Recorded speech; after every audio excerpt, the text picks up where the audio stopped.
নমস্কার বন্ধুরা। বিরিয়ানি আজকে আমি বানিয়েছিলাম চিকেন বিরিয়ানি। তো আপনারা তো চিকেন বিরিয়ানি অনেক খেয়েছেন, বানিয়েওছেন অনেক রকমভাবে। তো আজ আমি আপনাদের দেখাবো অতি সহজ পদ্ধতিতে বিরিয়ানি বানানো। তো প্রথমে এখানে একটা হাঁড়িতে বেশ খানিকটা জল দিয়ে জলটাকে ফুটিয়ে গরম করে নিয়ে তাতে দিয়ে দিলাম গোটা গরম মশলা, তেজপাতা আর দিয়ে দিলাম নুন। এবারে চালটাকে ধুয়ে ভালো করে আমি ভিজিয়ে রেখে দিয়েছিলাম, সেই চালটা দিয়ে দিলাম। তো তার ওপর থেকে আমি একটু নেড়ে দিয়ে দিলাম একটুখানি সাদা তেল। তো দিয়ে আমি এটাকে ভাতটাকে হতে দেব। তো এই পাশে একটু বিরিয়ানি মশলা দেখিয়ে দিলাম কী কী নিয়েছি। তো নিয়ে এবার আমি এই মশলাগুলোকে একটা শুকনো খোলায় ভেজে গুঁড়ো করে রেখে দিয়েছি। বেশি ভাজবেন না, তাহলে পুড়ে যেতে পারে। হালকা একটু ভেজে শুকনো খোলায় তো আমি এটাকে মিক্সির জারেতে গুঁড়ো করে রেখে দিয়েছি। এখানে আরেকটি হাঁড়ির মধ্যে আমি দিয়ে দিয়েছি সাদা তেল আর বেশ খানিকটা একদম পাতলা পাতলা করে কেটে রাখা পেঁয়াজ।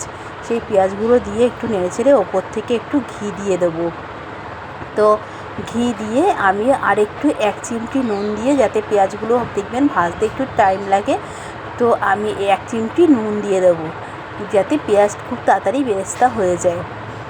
তো আমি সব পেঁয়াজগুলো তুলবো না, কিছুটা বেরেস্তার জন্য ওপর থেকে তুলে নেবো, আর বাদবাকি পেঁয়াজটা এখানে থেকে যাবে। তারপর আমি এখানে দিয়ে দিলাম আদা রসুন বাটা, আর দিয়ে দিলাম কিছু গুঁড়ো মশলা, তার মধ্যে হলুদ গুঁড়ো আর লঙ্কার গুঁড়ো, আর দিয়ে দেবো স্বাদ অনুযায়ী নুনটা পরে দেবো, যেহেতু এখন আমি দিয়ে দেবো আলু।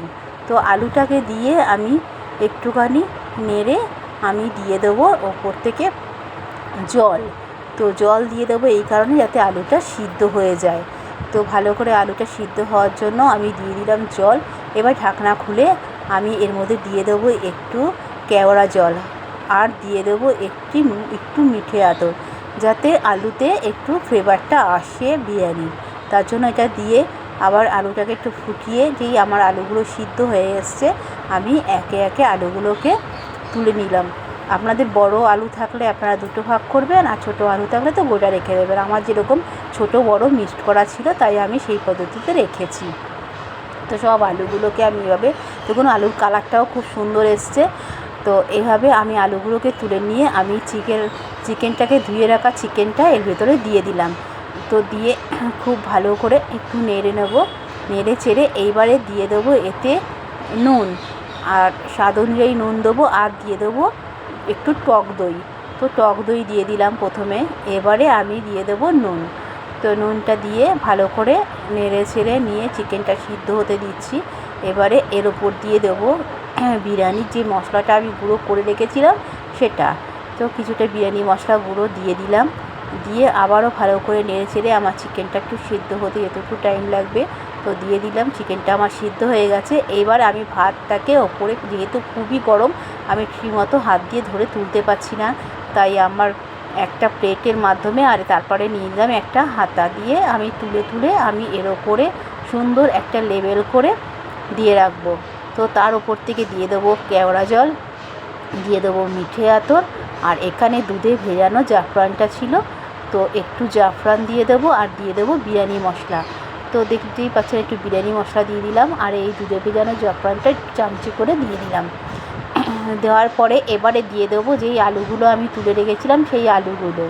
তো ওই আলুগুলো দিয়ে আবারও ওপর থেকে ভাত ছড়িয়ে ভালো করে লেবেল, একদম পুরো পেতে লেবেল করে দিতে হবে। দেখুন আমি আলুগুলোকে সুন্দরভাবে দিয়ে দিলাম।